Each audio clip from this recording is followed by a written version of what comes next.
Praise God. Sa pagpapatuloy po, kagaya ng nabanggit ko kanina, atin pong tunghayan ang mga pangunahing pamantayan ng ating pong pananampalataya. Ito yung tawag nating foundations of our faith. Ito po yung halaw sa ating pong doktrina sa Assemblies of God, yun pong 16 fundamental truths. Ang ating pong unang aralin, mga kapatid, sa ating pong foundations, sa ating pong Christian Foundation series, ay ang Biblia.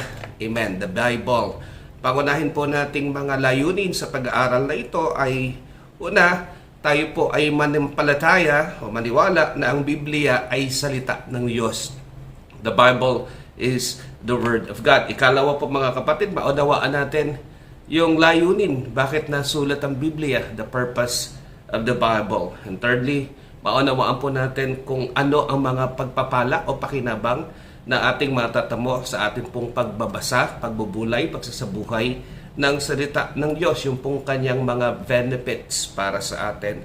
At syempre, mahamon tayo na araw-araw ay mabusog sa pagkain espiritual na inihanda ng Panginoon sa atin sa pamamagitan ng kanyang mga salita.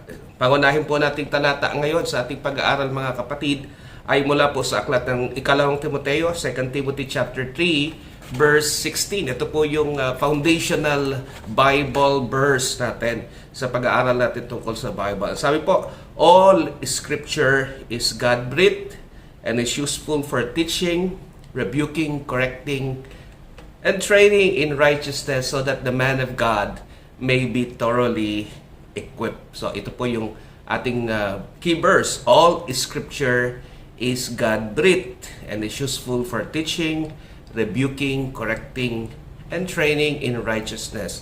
2 Timothy chapter 3, verse 16. Ano po yung mga ilang katotohanang makikita po natin sa mga talatang ito, mga kapatid? Una po, makita natin na ang Biblia ay hindi isang pangkaraniwang libro, hindi siya ordinary book. The Bible is like no other book. Amen. So, ang salita po ng Diyos ay tinipon at nabuo po yung isang laaklat na kung tawagin po natin ay Bible. In fact, the word Bible comes from the word Biblos. Ang ibig sabihin ay a book. No? So, yung Bible is not only a book, but it is the book. It is God's love letter to people. No? Ito po yung sulat ng pagmamahal, sulat pag-ibig ng Panginoon sa atin. Amen. The Bible is also called Scripture, kasulatan, salita ng Diyos, kautusan, siyempre, testamento, kaya nga meron tayong luma at bagong testamento o tipan. No? Sa pagbabasa natin ng salita ng Diyos, naunawaan po natin kung paano nagpahayag ang Diyos tungkol sa kanyang sarili. So, ito po yung sabihin natin, espesyal na paraan ng Diyos ng pagpapahayag niya ng kanyang sarili, ng kanyang kalooban, ng kanyang plano, ng kanyang mga layunin at yung kanyang mga pangako na natupad, nangyari at patuloy na natutupad sa atin pong kasaysay at sa atin pong mga buhay. Kaya nga ang Biblia, wala siyang katulad na libro sa buong mundo. So paano po ba naisulat ang Biblia? Mga kapatid, ang Bible po ay isa sa pinakamatandang libro sa buong mundo. No? Yung kanyang mga bahagi ay naisulat, yung mga earliest portions ng Bible were written some 4,000 years ago. No? Nasulat siya sa 3 kontinente, Asia, Europa, siyempre, Africa. Nasulat siya sa 3 mga lengguwahe. Alam po natin ito, Hebreo, Aramaiko, at yung sa bagong tipan ay yung Griego. At naisulat po ito sa humigit kumulang 1,500 taon mula po sa unang librong nasulat hanggang sa kahuli-hulihan, yung aklat po ng Genesis hanggang sa aklat po ng Apocalypse or yung Revelation. There are 1,500 years in between. So ito po ay naisulat ng 40 different authors. Takin niyo po yun, mga kapatid.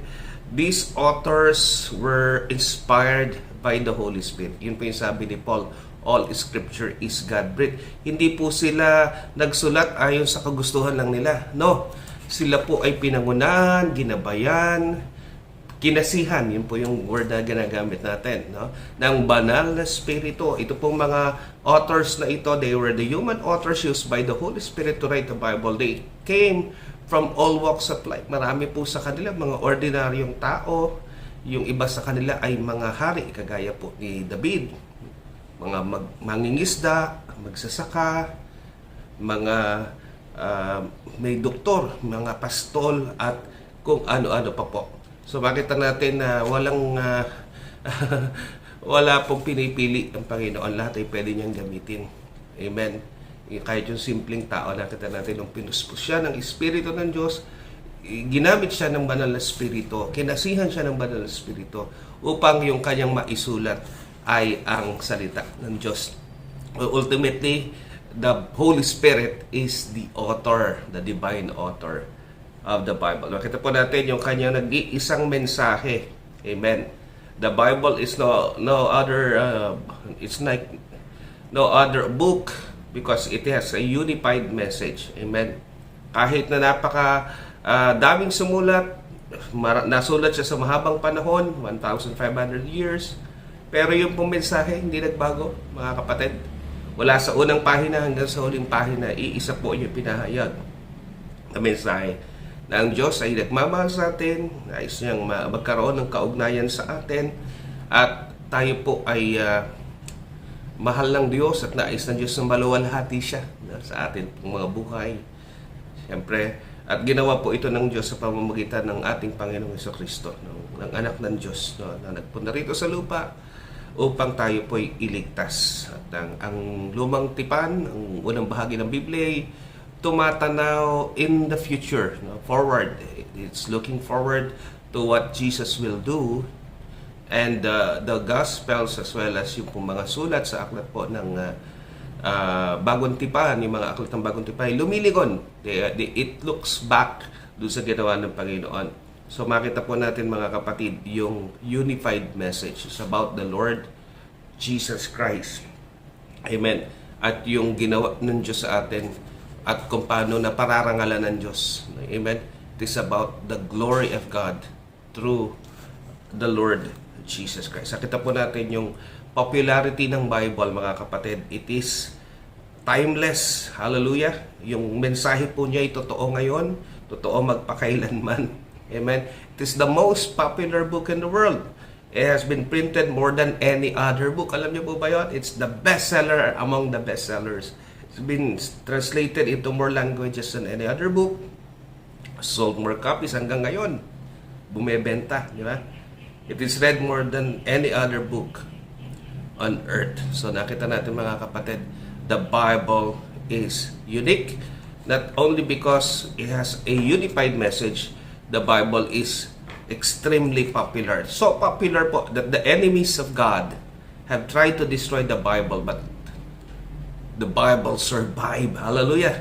Satan tried to defeat the Scriptures, but the Scriptures survived. Maraming pagkakataon na ipinagbawal, sinunog ang maraming mga sipi o kopya po ng aklat na ito ng Biblia.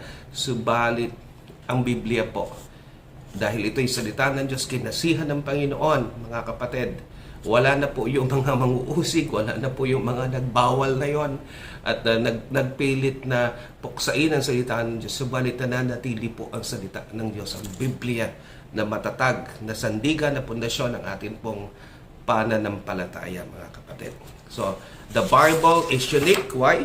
Because it was written in a unique way. It was inspired.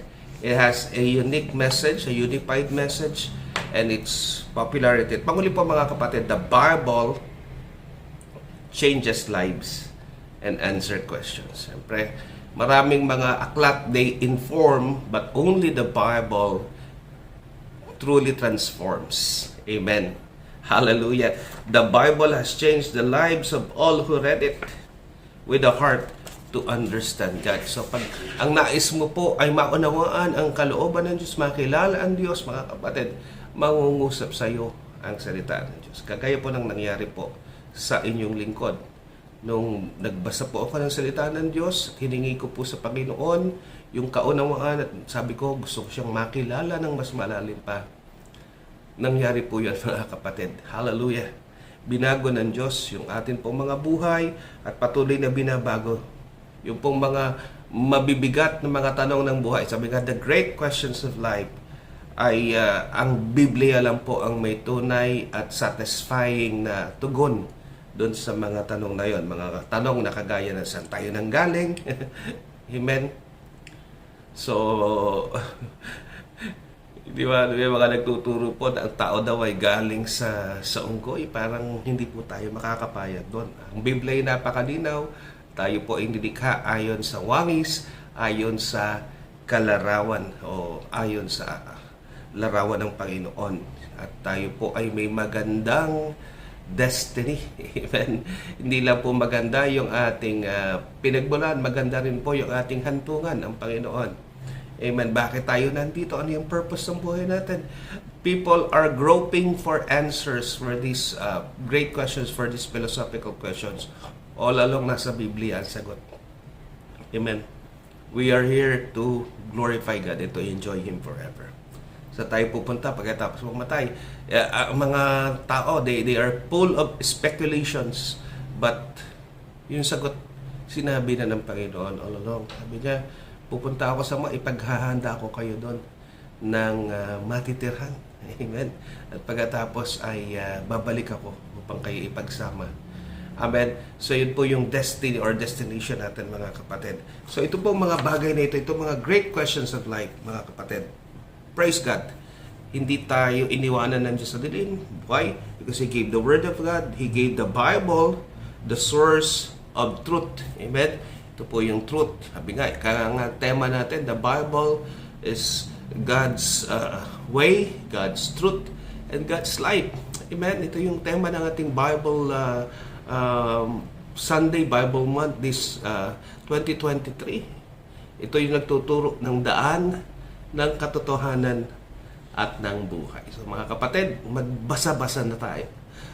Get a Bible, get a copy of the Bible, mag-download kayo ng app sa inyo pong mga cellphones and begin the habit of reading and meditating upon the Word of God. Kung wala po kayong Bible, magbenta kayo ng cellphone. At bumili kayo ng Bible. Mas mahalaga po ang Bible kaysa sa cellphone, mga kapatid. Amen. At wag kong puro libre lang. Yung gusto ng tao kasi libre lang eh. Kapatid, para sa kalusugan ng iyong kaluluwa, para sa kapakinabangan ng iyong espiritu, ito po ang pagkain, ito po yung lakas ng atin pong espiritu'y huhugot at magmumula sa pagbabasa, sa pagkain natin ng salita ng Diyos. Read the Bible, sabi nga, meditate upon the Word of God. The Bible is God's love letter to you. It inspires, it gives life, and it transforms us. Read the Bible daily, and ito po yung napakahalaga. So ano po yung balikan natin yung text natin? All Scripture is God-breathed and is useful for teaching, rebuking, correcting, and training in righteousness. 2 Timothy chapter 3, verse 16. Okay, napagpala po kayo sa unang bahagi nating pag-aaralan. Sa susunod po, pag-aralan natin yung ilan pang mga katotohanan tungkol sa Biblia. At nawa po sa ating pananalangin ay patuloy natin pakanasain, pakamitiin na makatagpo natin ng Diyos sa pamamagitan ng Kanyang salita. Purihin po ang Panginoon. Magandang araw po, pagpalain kayo ng ating dakilang Diyos.